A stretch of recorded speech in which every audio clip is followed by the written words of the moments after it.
ये कथा बहुत पुरानी है। एक बार शीतला माता ने मन में विचार किया कि आज मैं स्वयं धरती पर जाकर देखूं कि कौन मेरी पूजा करता है और कौन मुझे मानता है। यही सोचकर शीतला माता धरती पर राजस्थान के डुंगरी गांव में आई। वहां आकर उन्होंने देखा कि इस गांव में ना तो उनका कोई मंदिर है और ना ही उनकी पूजा होती है। शीतला माता गांव की गलियों में घूम रही थी। तभी एक मकान की छत से किसी ने चावल का उबला हुआ पानी नीचे फेंक दिया। वो खौलता हुआ पानी शीतला माता के ऊपर गिरा, जिससे उनके शरीर पर छाले पड़ गए और पूरे शरीर में भयंकर जलन होने लगी। शीतला माता इधर-उधर भागते हुए चिल्लाने लगीं, हाय, मैं जल गई, मेरा शरीर तप रहा है, कोई मेरी सहायता करो। परंतु उस गांव में किसी ने उनकी सहायता नहीं की। उसी समय अपने घर के बाहर एक कुम्हारन बैठी हुई थी। उसने देखा कि एक बूढ़ी माई बहुत बुरी तरह जल गई है। उसके पूरे शरीर पर छाले पड़ गए हैं और वो जलन सहन नहीं कर पा रही है। कुम्हारन ने करुणा से कहा, माँ, आप यहाँ आकर बैठ जाइए, मैं आपके ऊपर ठंडा पानी डालती हूँ।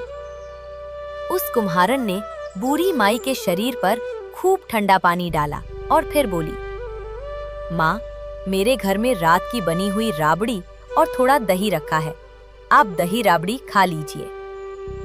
जब बूढ़ी माई ने ठंडी ज्वार के आटे की राबड़ी और दही खाया तो उनके शरीर को ठंडक मिली।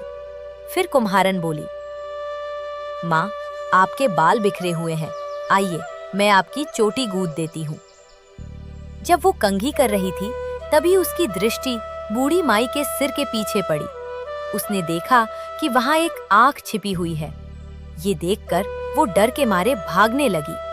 तभी बूढ़ी माई ने कहा, रुक जा बेटी, मत डर, मैं कोई भूत प्रेत नहीं हूँ, मैं शीतला देवी हूँ। मैं तो धरती पर ये देखने आई थी कि कौन मुझे मानता है और कौन मेरी पूजा करता है। इतना कहते ही माता अपने वास्तविक रूप में प्रकट हो गईं। 4 भुजाओं वाली, हीरे जवाहरात के आभूषण धारण किए हुए और सिर पर स्वर्ण मुकुट लगाए हुए।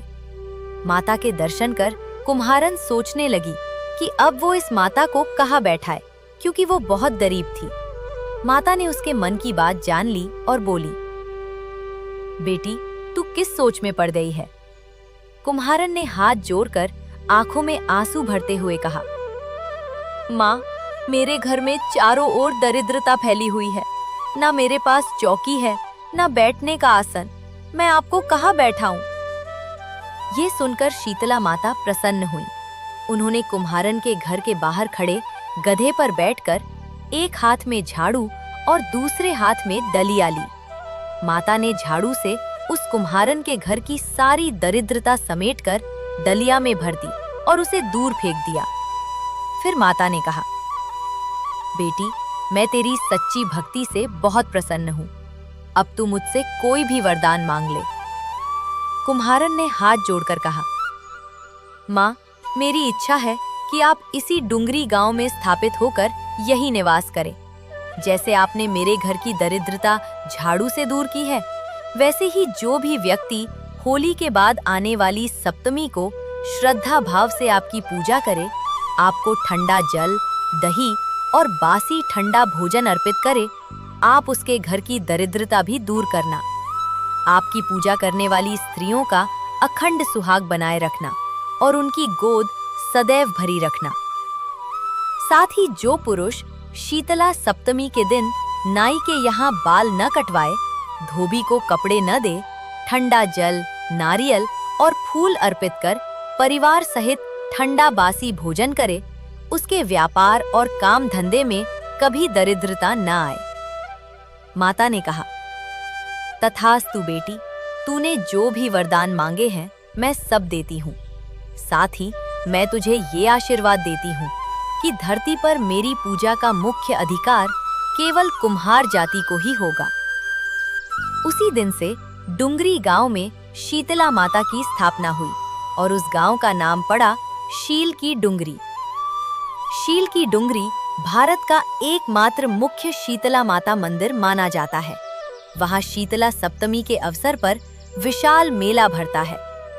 कहा जाता है कि इस कथा का पाठ करने से घर की दरिद्रता का नाश होता है और सभी मनोकामनाएं पूर्ण होती हैं। बोलो जय शीतला माता। वीडियो को लाइक और सब्सक्राइब जरूर करें।